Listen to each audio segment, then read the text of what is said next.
As well.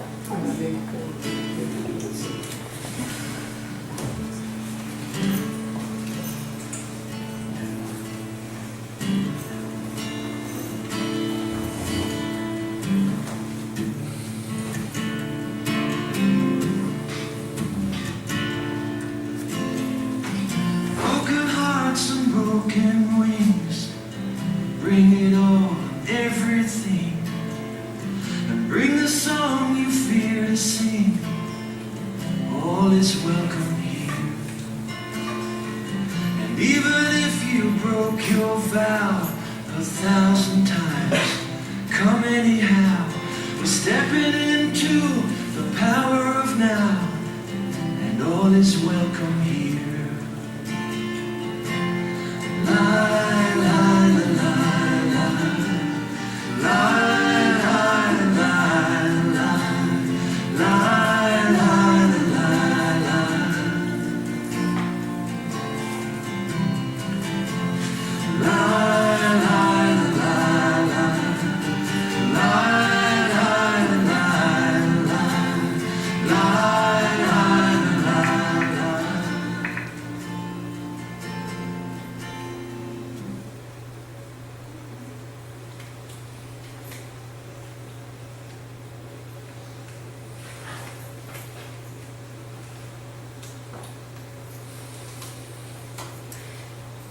My name is Barbara Larrabee. This is my presentation that's basically covering parts of my thesis entitled Reclaiming the Sacred Heart of Healthcare, Celebrating Spiritually Integrated Heart Failure Management. The song that you just heard is by Deva Premal and Miten. They are what is known as kirtan artists.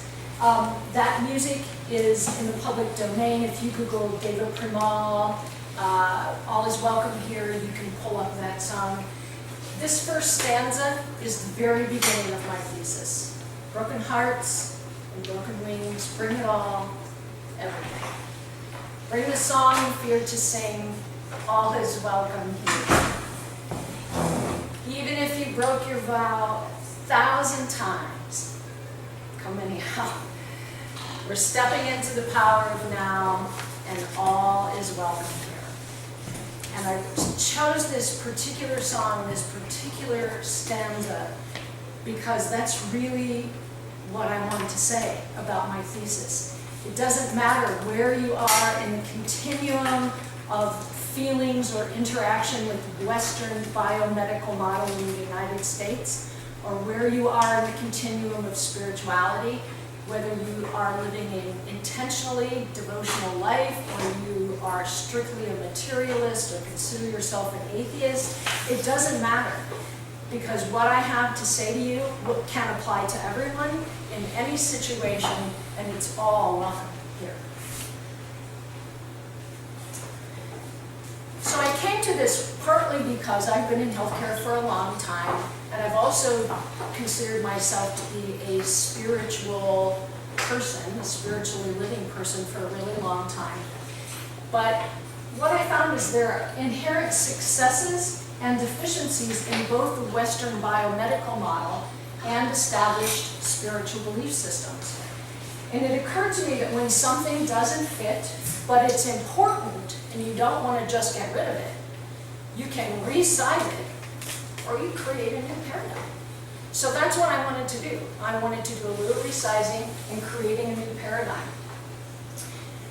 It also occurred to me that if you're not being fed where you are, you can either find a place that does feed you, or you can learn how to feed yourself. And I didn't want to leave healthcare, and I didn't want to leave my idea of a spiritual life. And so I had to figure out, how am I going to feed myself in this particular situation? So I'm going to do just a very brief tutorial about cardiac anatomy and heart failure. Promise it's brief. This part that says very, very, very basic, this is why I went into nursing and not the MFA program. If you took someone's heart and you cut it in half, top to bottom, and you open it up, it looks something like this. So just in case everyone's not familiar with this, so our heart is divided into a right and a left side, 2 top chambers, 2 bottom chambers. Blood comes from the body into the right atrium, gets squeezed into the right ventricle, gets squeezed out into the lungs where that oxygen-carbon dioxide exchange takes place. Blood comes back from the lungs into the left atrium, into the left ventricle, and gets squeezed out into the whole rest of the body. This is the left ventricle that we're really talking about when we talk about heart failure. And this chamber has a lot of work to do, so the walls are pretty thick and beefy because they work pretty hard.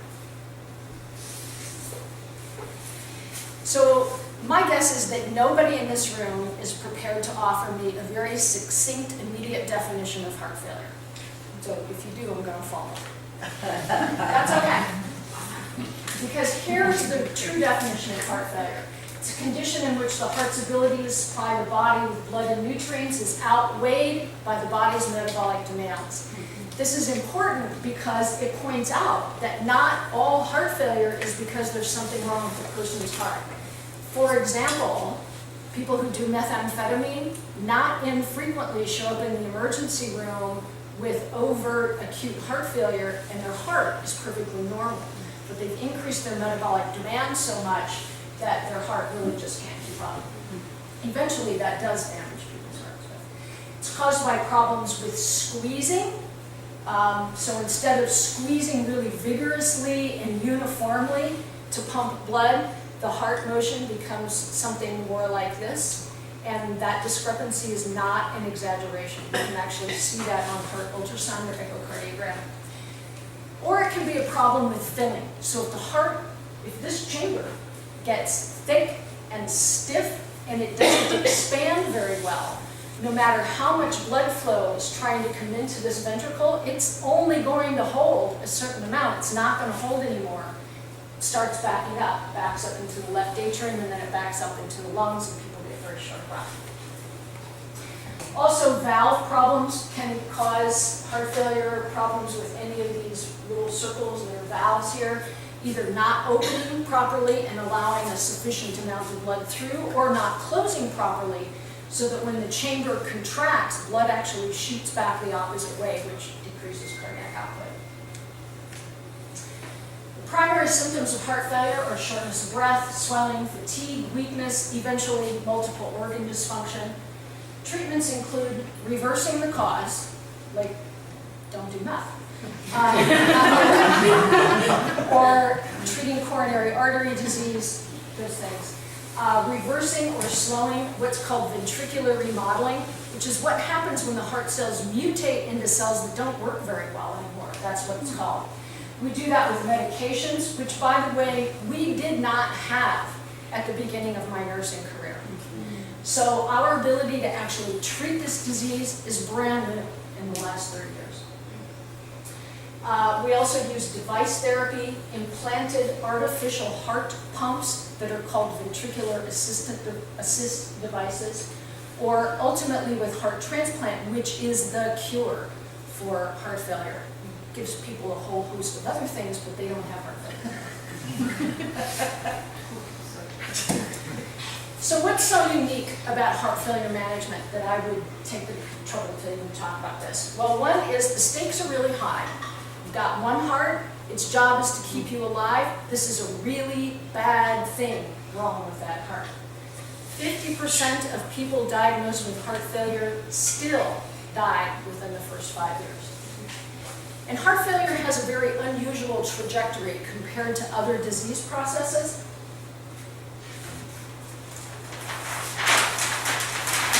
This is, again, a very crude illustration of this. But the top of this chart is life. The bottom of this chart is death. In average life expectancy, people are healthy, healthy, healthy. As they get older, perhaps they have a little bit of loss of function, and eventually they die. That's kind of a normal average life expectancy. In cancer, and of course, I'm talking generalities, I'm not talking specifics here. People are normal and healthy, they get very sick, we treat them, they kind of hit a plateau, and one of two things will happen. They'll get better, and they'll resume pretty much their normal state of health and function, or they die. In heart failure, that is not true.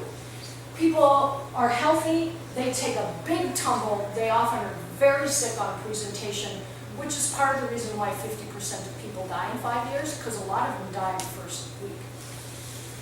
We treat them, they get a little better, they come up, but maybe not quite to their baseline. They hit a little tumble, maybe they get bronchitis, and they get quite a bit worse, and we treat that, and they get better again, and then maybe they have a series of things happen. Maybe they break a hip, maybe they have a little head injury from a fall or something like that, and they kind of stutter along a little bit, and maybe they plateau a little again, and then one of two things will happen. We either move on to advanced therapies, like ventricular assist device, or people die. But this trajectory is very different from these, and it makes this disease process extremely difficult to predict, and extremely difficult to treat, and extremely difficult for patients to navigate. The other thing that makes this unusual is that the advanced therapies that we have for heart failure, they're extreme, and they carry significant risk. Patients can be eligible for advanced therapies until they're not. Until they have what might be a relatively small event, they have a small stroke, or we do the final EKG before they get listed for transplant, and a nodule shows up in their chest. So you can't transplant somebody that has cancer, because you have to put them on immune suppressant drugs, and basically you're committing them to a death sentence from cancer when you do that. And then maybe they are again. I had a patient who we referred to for advanced therapies, and they said, well, you're not going to get a transplant because you're too sick, you've got too many other things wrong with you, and we're not going to put a ventricular assist device in because you've got too much peripheral vascular disease in your legs. They worry about clots and things like that. Well, we're just going to send you home on hospice. And then a surgeon walked in and he said, I think I can fix the problem in your legs. Don't give up. Believe in me. And he did. He fixed her legs, and she got a ventricular assist device, and 4 months later she got a heart. And she's doing extremely well right this minute. So if you can imagine from the patient's perspective what that's like, literally in the span of an hour, she went from a hospice patient to potentially curing her heart failure. And by the way, that's not all that easy for us either. So treating heart failure requires a lot of special education, skill, not everybody can do this, experience, nimbleness, flexibility, adaptability, and emotional resilience.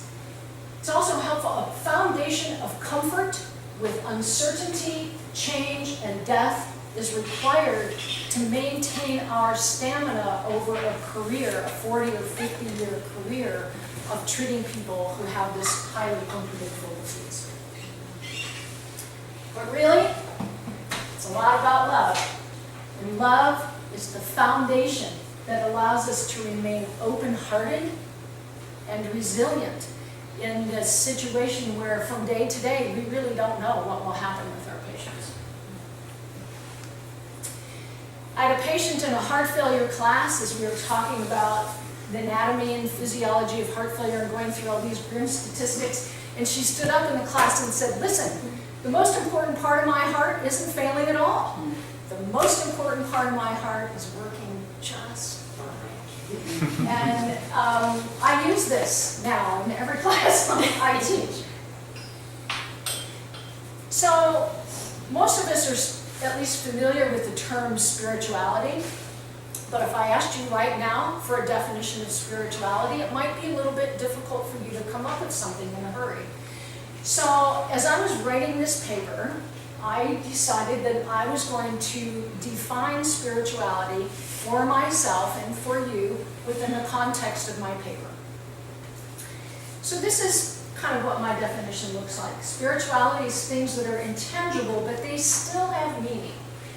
It can be the connection between humans. It can be connection to the divine source, or maybe we would identify it as the divine source. It might be religious, and it might not. Not all spirituality is religious, and not all religion is spiritual. Spirituality can give us meaning and purpose. Some synonyms are compassion, divinity, altruism, justice, and love. So in my definition, spirituality is the thing that we're talking about. Religion is the story that we tell about the thing. We're going to talk more about story. But really, it's just a lot about love. So this is my thesis statement. The subspecialty of heart failure management is an ideal template for spiritually integrated healthcare and spiritually integrated living. Because if this work only applied to people who manage heart failure for a living, then it really wouldn't have felt like it was worth all the work that I put into it. But the truth is, what I'm talking about here can be applied to anybody in this room, or anybody in general. So as I started writing, I needed to write myself a little note to sort of keep me grounded and focused. This is a big, huge topic that I'm sort of condensing down into a relatively small paper. So the focus needs to be on the positive, always on the positive. The work should challenge commonly held beliefs without blame or recrimination, always offering the solution that serves everyone. So I didn't want this to be a paper that indicted the Western biomedical model, and I didn't want it to be a paper that indicted spirituality. But once in a while, you find that you get in the weeds when you're writing a paper, right? So just in case, when I got to those times where I was a little off track, this sticky note is on a picture. It sits right next to my desk where I write. It's the love, stupid. You notice the dotted sticker that one. So the introduction to my thesis initially is basically an invitation. It's inviting all of you with all of what you have to come into this conversation with me.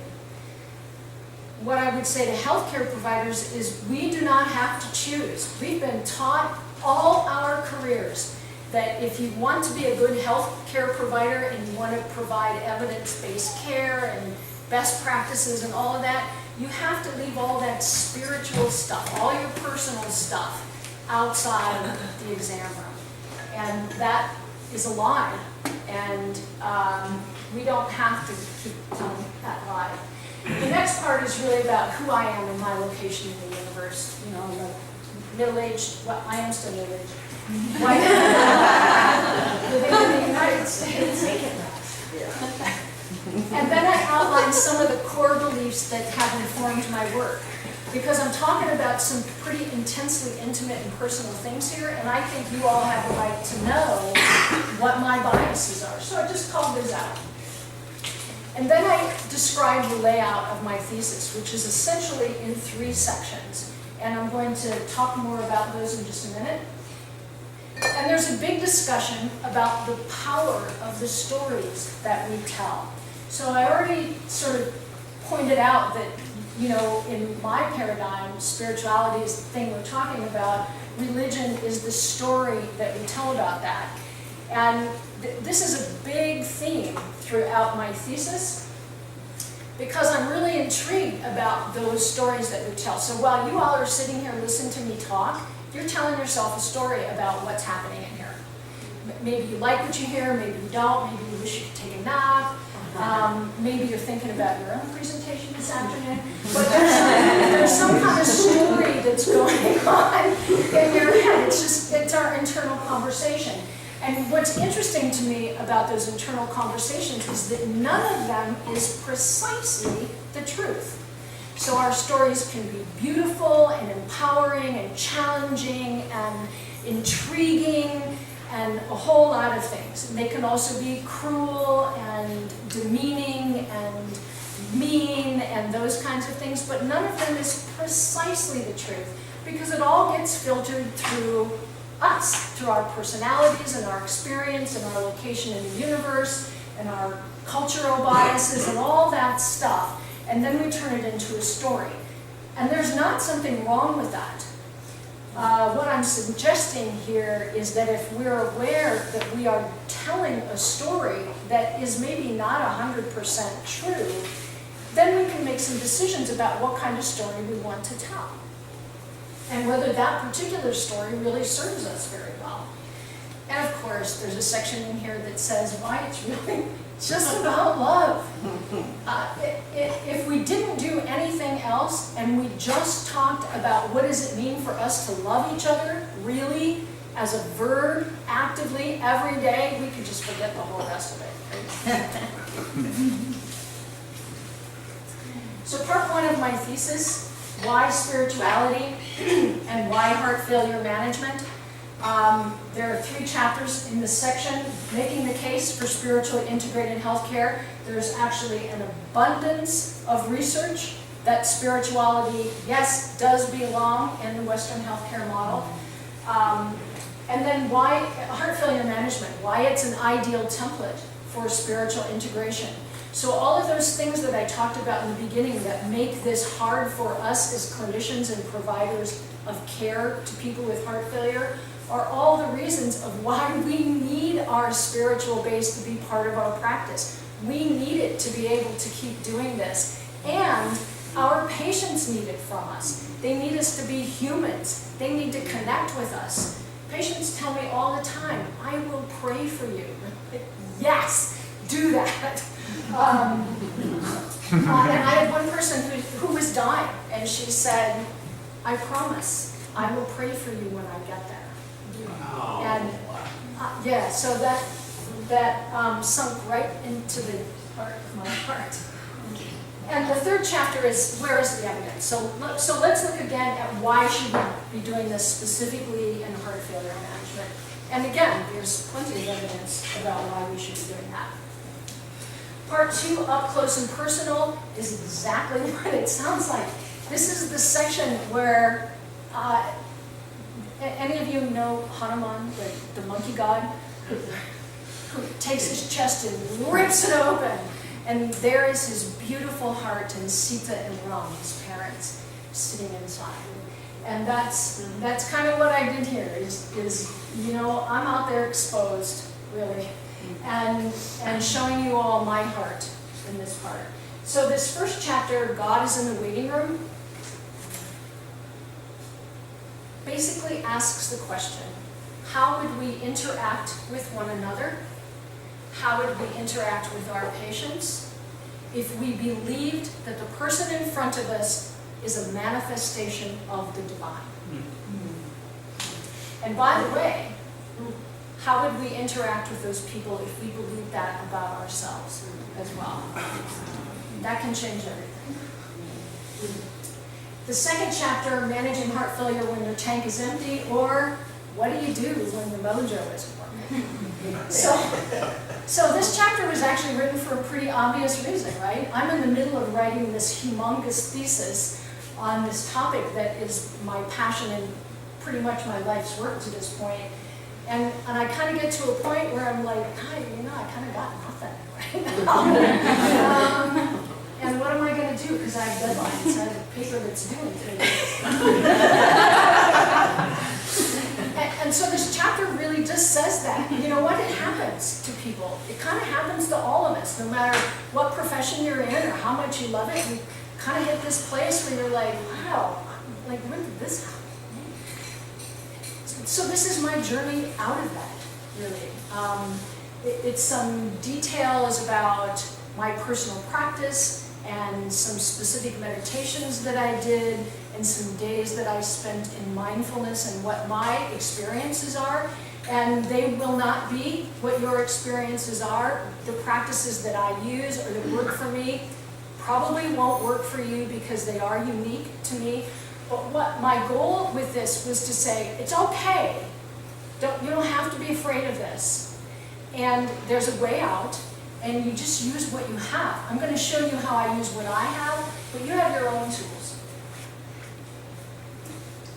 Part 3 is expanding the perspective, or sort of just that, kind of expanded this conversation a little bit, directly from heart failure management into a little bit of a larger venue. So the first chapter is healthcare, heart failure management, and social justice in America.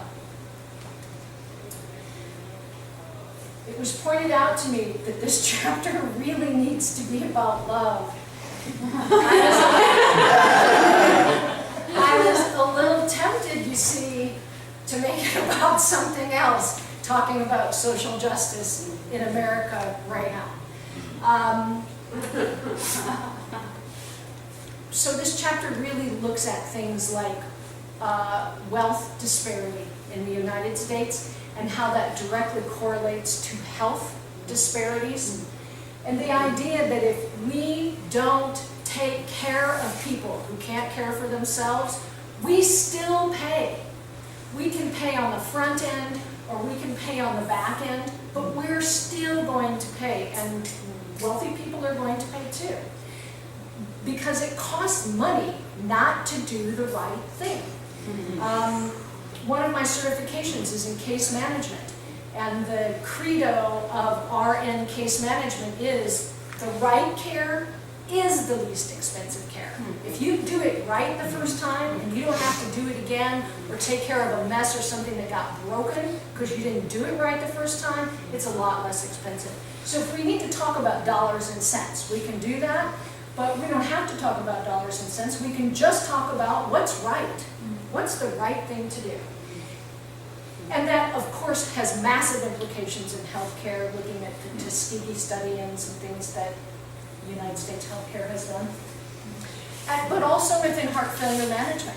So our patients need to be on a combination of medications. Not all of them can afford those medications. So we have a potential treatment for a disease that used to be just completely fatal. And now people can't afford that care. So what do we do with that? The second chapter is thanatophobia. I got to tell you guys, I'm in love with this word, right? It's just such a cool word.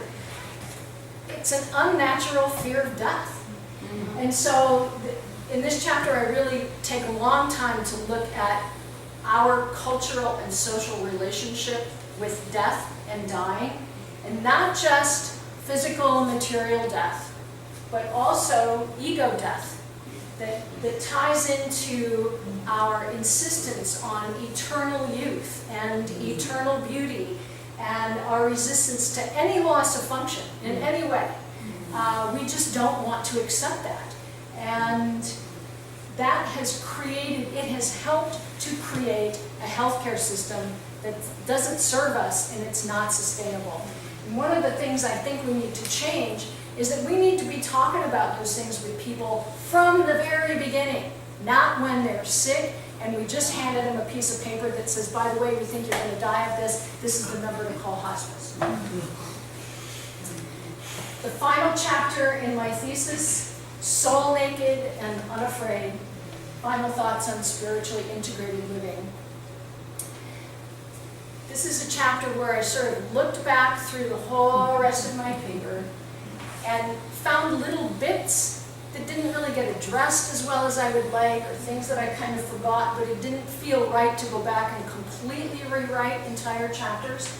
And so I kind of scooped them up into this final chapter. So that is a piece of it. A big piece of it revolves around one conversation I had with a colleague of mine who is now a retired pediatrician. If any of you saw the video from my undergraduate presentation, he's the pediatrician featured pretty prominently in that video. So we're having dinner, and he's asking me about my work, and I'm, kind of going on and on about where I am, and that I have been interviewing providers and asking them, so how does spirituality show up in your practice right now? And met some resistance that I was not really expecting from people. And he just interrupted me and said, you're asking the wrong question. The question you need to ask is, how are we sacred to one another in healthcare? That changed everything for me. And then he went on to talk about what he thinks that looks like, right? So what he says to me is, how we touch a patient is a sacred act. when you touch a patient, it's an act of consecration. How we dress is a way that we are sacred to one another in healthcare. And you know that there's power in our dress. And not necessarily saying that, you know, men need to wear suits and ties and women need to wear dresses and nylons and high heels, but that things like the stethoscope, the tie, the white coat, those are ornaments of our profession, and they are sacred, or they can be sacred in that particular relationship. And maybe you don't know this, but healthcare has gotten pretty informal. So some of the docs that I've worked with, you know, they kind of wear ragged jeans that drag on the bottom and Birkenstocks and t-shirts. And I'm not really saying that that's not okay. What I'm saying is there is something about the sacrament of dress and the sacrament of mannerisms that change that patient interaction. So if we see it from the standpoint of how are we sacred to one another, that kind of changes how I feel about how we dress too.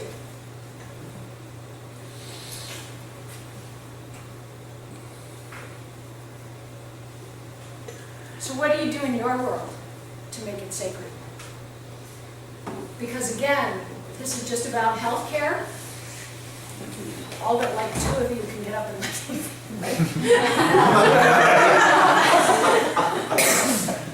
So how are you sacred to one another as educators? How are you sacred to one another in business? How are you sacred to one another in mindfulness practice? Right? So if you are a retail salesperson, you know, maybe you make all your transactions fair. Maybe you do what you said you were going to do. You deliver on time. There are a lot of ways that we can think about to be sacred to one another. And if you work at McDonald's and your job is to sweep the floor, making sure the floor is clean is a sacred act. And if you're the person flipping burgers, you know, that is a sacred act in making sure that the meat is good, that you do it exactly the way you're supposed to do it, that nobody's goofing around with the food and all that kind of stuff, right? So there are lots of things that can be done, and that's also part of the conversation in this paper.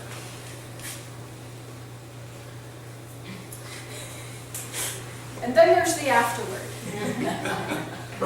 This is the part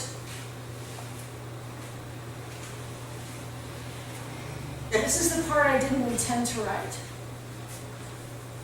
So 2 weeks before my final semester here, my sister was diagnosed with a metastatic brain tumor.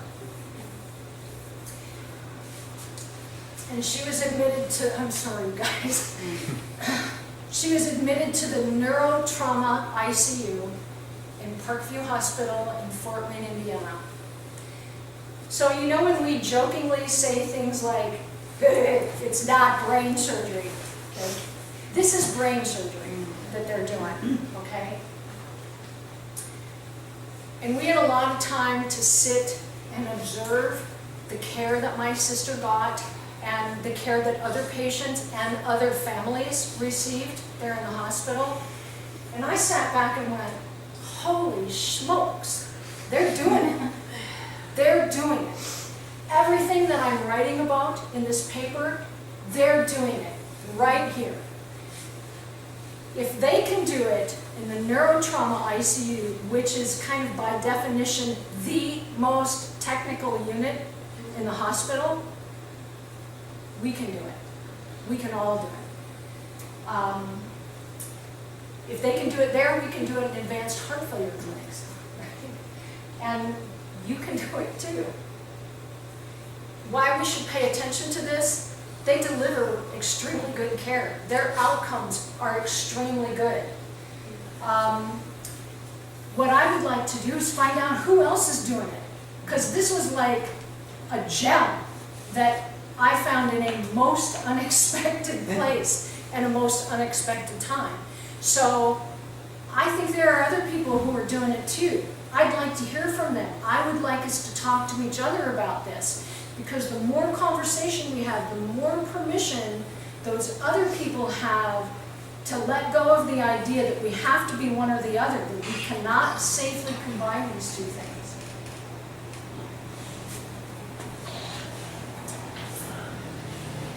And in the end, it's really just about love. So what's next? So I wrote this paper. Really, I wasn't kidding when I said this is my life's work up to this point. This has been my passion and my drive for a whole lot of years. So there's an answer to this question.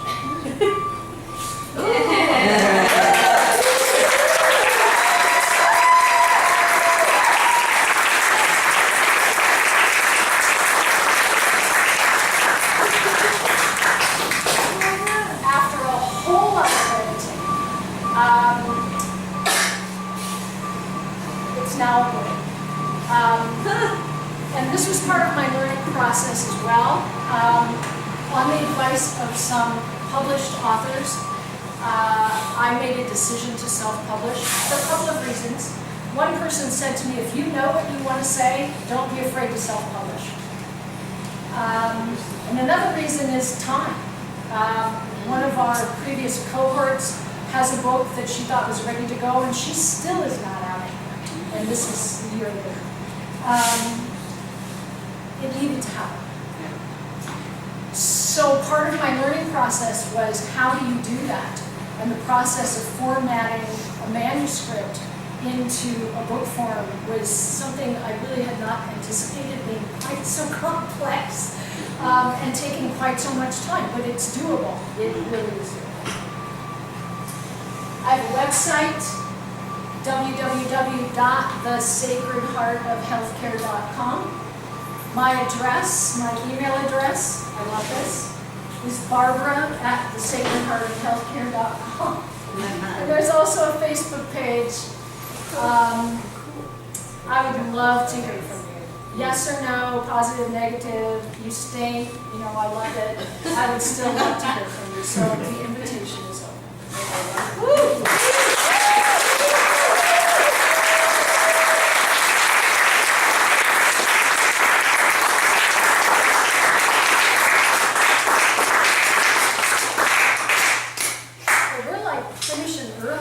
So does anybody have any questions, or you want to just break early? The cover of your book, that's a very good picture of a half a heart, is that correct? Of a half a heart, yes. It's not really a very good picture, but Better than the one you drew. that's not really saying much. So the neurological unit that you found to be extraordinary, did you come to understand how it was that they had created that environment? Thank you for asking that question. Not entirely, although I happen to know that the CEO of that hospital is now in possession of a copy of my book with a cover letter that says, by the way, your unit is mentioned in the afterword of this book. But here's why I think they can do it. One reason, there are nurses on that unit for whom spirituality is extremely important. I only know that because I asked them, not because it was overtly obvious, but I recognized that in them and said, are you like doing this on purpose? Do you see what you're doing here, and are you doing it on purpose? And they went, oh yeah. I think, do you want to answer I was just going to say, I work for the health system. I'm the daughter of a patient. But one of the things that's true about where I work is they give us the time and the resources and the staff to provide excellent care to every patient every day. That's like the core of our mission, and we're still a nonprofit hospital, and in most places across our health system that is true. So thank you for that, because the one thing that I wanted to point out about that is that it's all about time. Every provider I know would deliver that kind of care if they had enough time. And every medical institution, maybe except for that one, that I'm aware of, the time that we actually have to deal with patients is shrinking and shrinking and shrinking.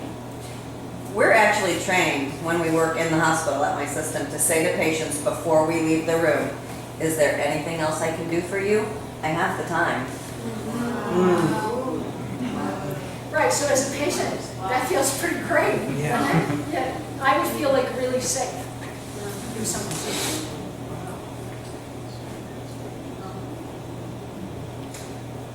yes. Do you have these conversations with your colleagues at work, or what happens at work? Oh, yes, from a colleague at work. So it's interesting because when I was in primary care and I opened this conversation, the first thing someone said to me is, well, that'll be a really short conversation. But it wasn't. I had like 12 hours of interviews with people. When I tried to have that same conversation in the cardiology unit where I work, where, by the way, I happen to know that people do deliver that kind of care because I see it every day. They're like, oh no, not me, man. I just deliver evidence-based care and we go on best practices. And, not me, not me. Which I found really just remarkable because I was like, wait a second, you're totally doing it. So what is that? Which was how that conversation started with the pediatrician. It depends, is I think my answer. Most of my colleagues were pretty supportive of me when I wanted to interview them, and they gave me a lot of really good information. One of the doctors that said, oh no, not me, never, never, also made a statement. The patient is all hoping. So that's the place that he actually comes from, even though he says he's not spiritual.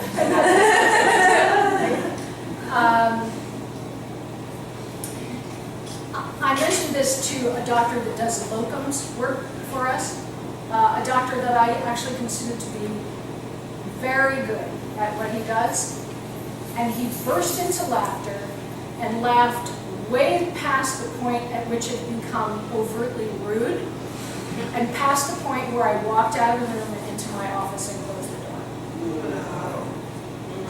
What was that? Denial too strong there. So here's the thing, he's a locums, he's a lawyer.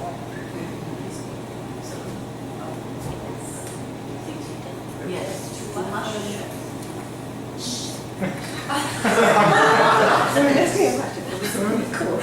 Do you see yourself potentially, like I'm doing a CPE, the Certified Pastoral Education thing in our local hospital, and it's like the medical world is like, ooh, we need to bring the student chaplain in for this. Like, could you be doing this in medical schools, as part of the curriculum? For I think that would be lovely. versus it being handed off to the student chaplain who really has no relationship, or like all, I mean, not to dismiss that at all. Yeah, I think that's a possibility, and I think they are doing some of that now, but it's sort of buried under that massive weight of other stuff. Yeah. It would be great to get in touch with Pam Hall, used to be MFAIA faculty. She did a whole year of training in this kind of thing at her hospital in Toronto. And she was, asked by the Canadian government to do more of that. And it'd just be interesting to find out to what extent Canada is deep in this Yeah, or not. you can give me her name. Yeah, sure. By the way, I promised to pass this on to you in case you don't know, Shakti's presentation at 2 o'clock is not in the clock house, it's in the hay barn. So you just have to walk down the hall. Yes. Barbara, love you, love this. What resonated with me was the part where you were talking about these conversations and lead to people giving permission to themselves. What is your experience, or what are your thoughts on that interaction? giving ourselves permission. To be spiritual. Right, to follow our hearts. I'm not really sure how to answer that because I don't actually think you need my permission. But if you do, I'm giving it to you right now. Right. No, I mean, when we give ourselves permission, and that's not necessarily based on a conversation with someone else, giving us permission, what are some avenues for that? So what I think that means is that we don't have to compartmentalize things. If you're a scientist, science does not have to be non-spiritual. That's nonsense. Right. And there's actually a piece in my thesis that talks about that. There's a whole field of neurobiology and neurotheology where they kind of explore the idea that everything we think and feel is really just a result of chemical reactions. So here's what happened in that group of people doing that research. So they're all kind of looking at the same research, or they do research and they all get the same result. And this group of people says that is proof that God does not exist and this is all just chemicals, and when we die, that's just it. But another group of researchers looking at the same data says that is absolute proof that we are hardwired to experience God. And given the choice, I know which category I fall in, right? So people can argue that if you believe in science, you can't believe in something divine, but other people will argue very strongly and as eloquently in exactly the opposite way. So we get to Did pick. that answer your question at all? Yeah. Okay. Hi, I'm so happy to see you. I